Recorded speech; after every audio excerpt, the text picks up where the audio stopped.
Relish, pleasing or zestful flavor. A quantity just sufficient to flavor, to be pleased or gratified by, enjoy. We are hoping that what we bring to your table today might add some spice to your life. Welcome to another episode of Relish. I'm Rowan Miller, and I'm here with Don Patterson, as always, who is, should I say, you got 40 plus years of experience on him. Sorry if I aged him, but you don't have to worry about that. Gravity's doing most of that work anyway. All right. How you doing today? I'm doing all right. We're That's feeling good. pretty good. Yeah. Yeah, I feel like we are bringing the energy today. Yeah, it must be the coffee I had this morning. Yeah. DJ coffee, yes. We'll jump right in. We got some more Old Testament lined up here, so Oh, wow. pretty familiar stories, I would say, but Okay. strange. And we And get into strange. yeah, like talking donkeys, you know, and numbers donkey. Numbers 22. Uh-huh. Oh, I like that story. Mm-hmm. I think what I thought was interesting was when, like, God kind of gets a little mad at, well, he gets more than a little mad, but at Balaam, and for like kicking his donkey. I'm like, who wouldn't kick their donkey in that situation? Like, he's just walking off the road and then sits down and yeah. But we'll let the expert take over here. Well, and what's interesting is, okay, so here this is Balaam is actually God's prophet, but he's been asked to prophesy against God's people. And he's getting paid for it.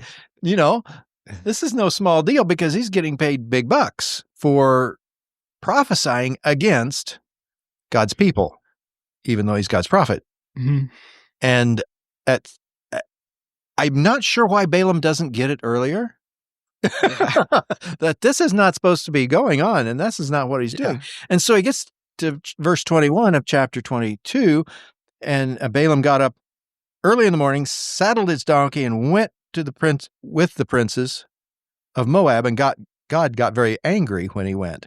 And the angel of the Lord stood in the road to oppose him. Balaam was riding his donkey, and two of his servants were with him, so he's not alone. The donkey saw the angel of the Lord standing in the road with a drawn sword in his hand. She turned off the road into the field. Balaam beat her to get her back on the road. The angel of the Lord stood in a narrow path between two vineyards, so this is on farther down the road, with walls on both sides. And the donkey saw the angel of the Lord press the wall close and crushing Balaam's foot against it. So he beat her again. Yeah. The angel of the Lord moved on ahead and stood in a narrow place where there was no room to turn either to the right or to the left. When the donkey saw the angel of the Lord, she lay down under Balaam. I bet that made him happy. No, he was angry, and beat her with a staff. And the Lord opened the donkey's mouth and said to Balaam, "What have you done? What have I done to you to make you beat me these 3 times?" Now, what surprises me is Balaam wasn't upset with the donkey talking to him. Yeah. Just answers. Well, you made a fool of me. It's his pride that has been wounded. Balaam's pride's been wounded because he's in front of his people and he's going with this other group. If I had a sword in my hand, I would kill you right now. The donkey said to Balaam, am I not your own donkey, which you have ridden to this day? Have I been in the habit of doing this to you? Well, no, Balaam had to say. Then the Lord opened Balaam's eyes, and he saw the angel of the Lord standing in the road with his sword drawn. So he bowed low and fell face down. And the angel of the Lord said to him, "Why have you beaten your donkey these 3 times? I have come here to oppose you because your path is a reckless one before me. The donkey saw me, turned away from these 3 times. If she had not turned away, I would have certainly have killed you by now, but I would have spared her." And Balaam confesses his sin. Oh, that we would have more donkeys in the world. Because the donkey saw what Balaam couldn't. Now, okay, here's a key piece of that story. So Balaam was a prophet of the Lord. What kept him from seeing the angel? His own sin. His own sin kept him from seeing the angel because he had taken the money in pledge to prophesy against the people of God. It ends up he can't prophesy against God's people. He can't. To be a truthful prophet, he couldn't do it. So the donkey was God's last way, I guess, of getting Balaam's attention. So I knew a guy who often talked about Balaam's donkey, and that if he wasn't supposed to go this way, then he would hope that something would show up in his path like a Balaam's donkey. And I was trying to rectify that in our minds today. So what do we don't have horses. Our Amish do, but really. you not riding a horse Nope. presently. I've got a couple horses under the hood, but other than that, would we understand if God got in the way of our plans so that we would not sin? I would kind of say no, but I don't know. I think it's could. hard to understand that maybe sometimes things don't go exactly like we want them to go or think they should go, because one way or another, God is doing a Balaam's donkey on us and saving us from the outcome of our own sin, which is what was happening here. Beautiful story.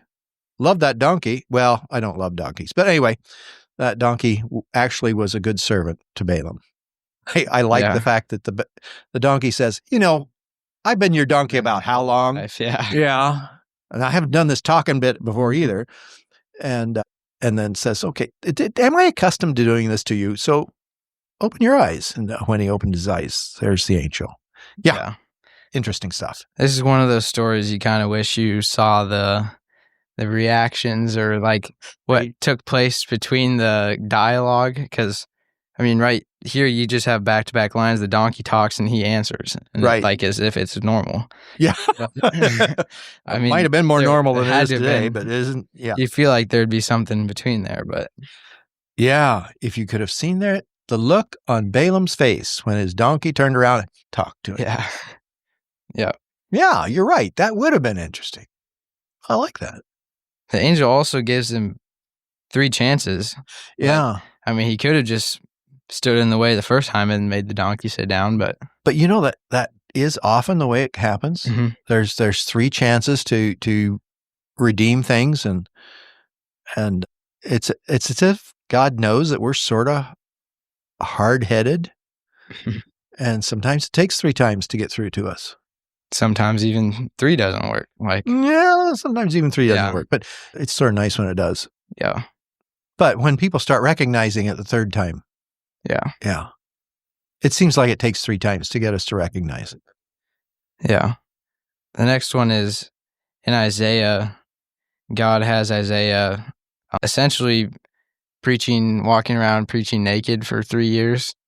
I don't know if he actually was 100% naked, but it's like, why did he have to be naked? I don't know. It just seems a little strange. Well, nakedness. Could you give me the passage? Is that 30?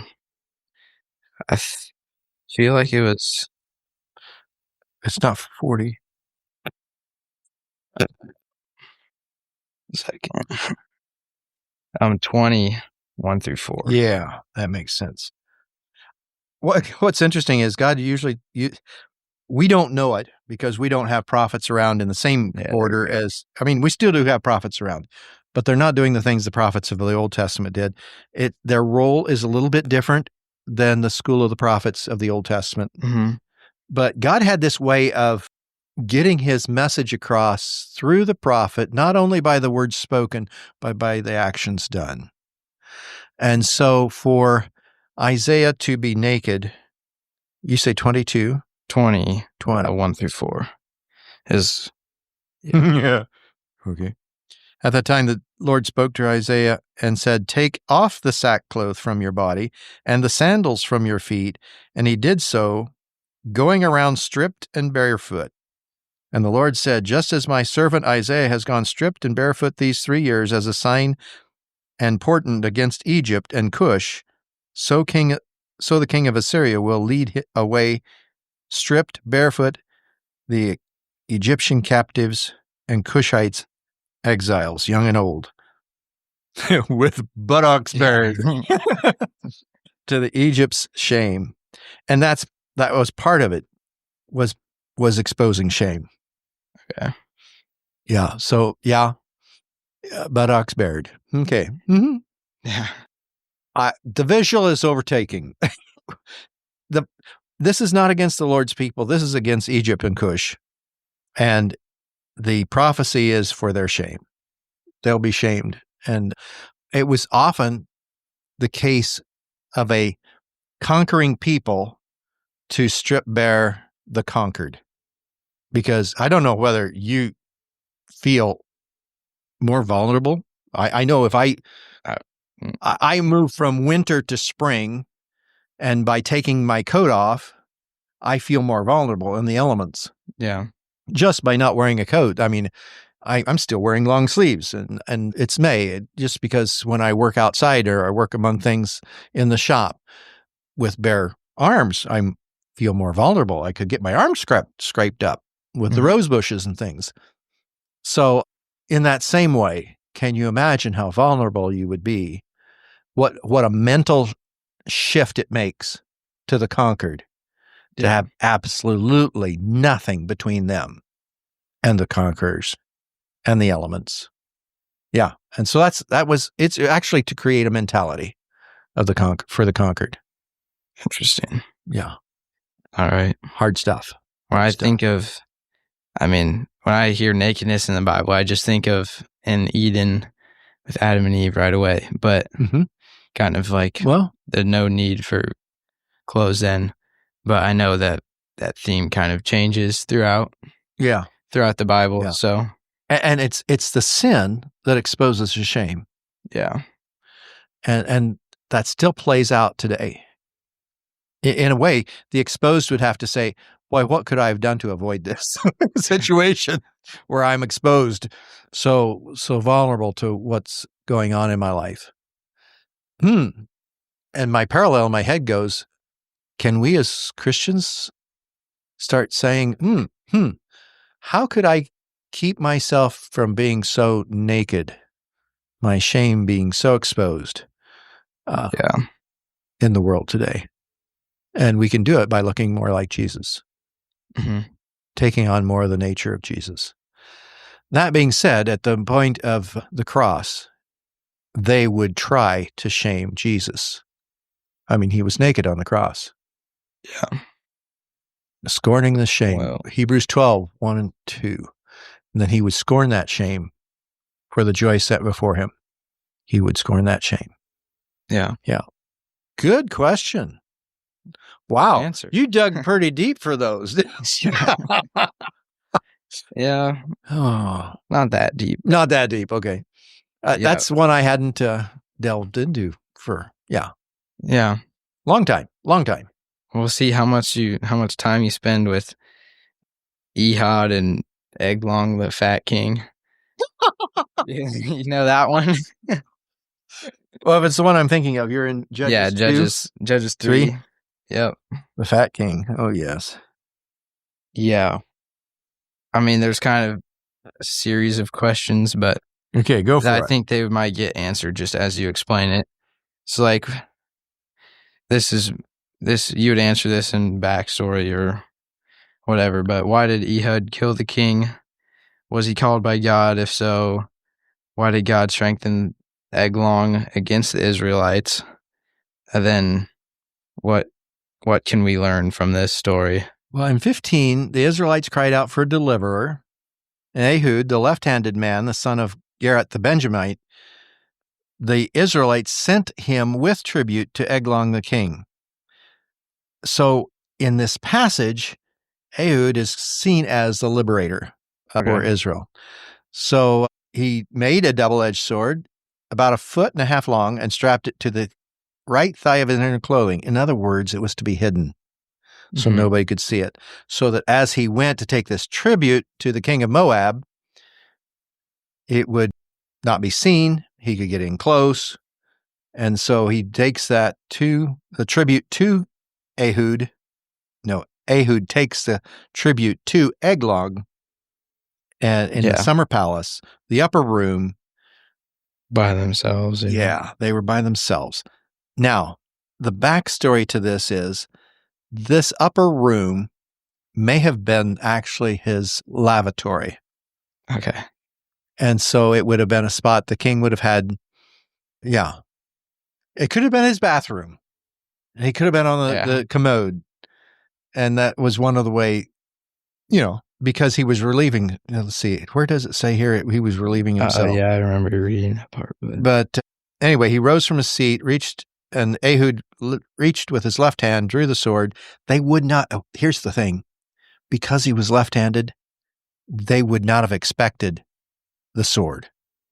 Because how much? 90% of the population's right-handed? Yeah. And here, hey, are you left-handed? Are you? I'm right-handed, but okay. I'll swing a golf club and a baseball bat left-handed. I noticed that the other day. Yeah, I'm a little strange like that, but ambidextrous, huh? Something like that. Okay. I can't write with my left hand though, so. So anyway, this guy is so fat that the fat closed over the wound, so that when the servants come up, they think, well, he must be relieving himself in the inner room of the house, and they waited to the point of embarrassment. Yeah. In other words, a long time.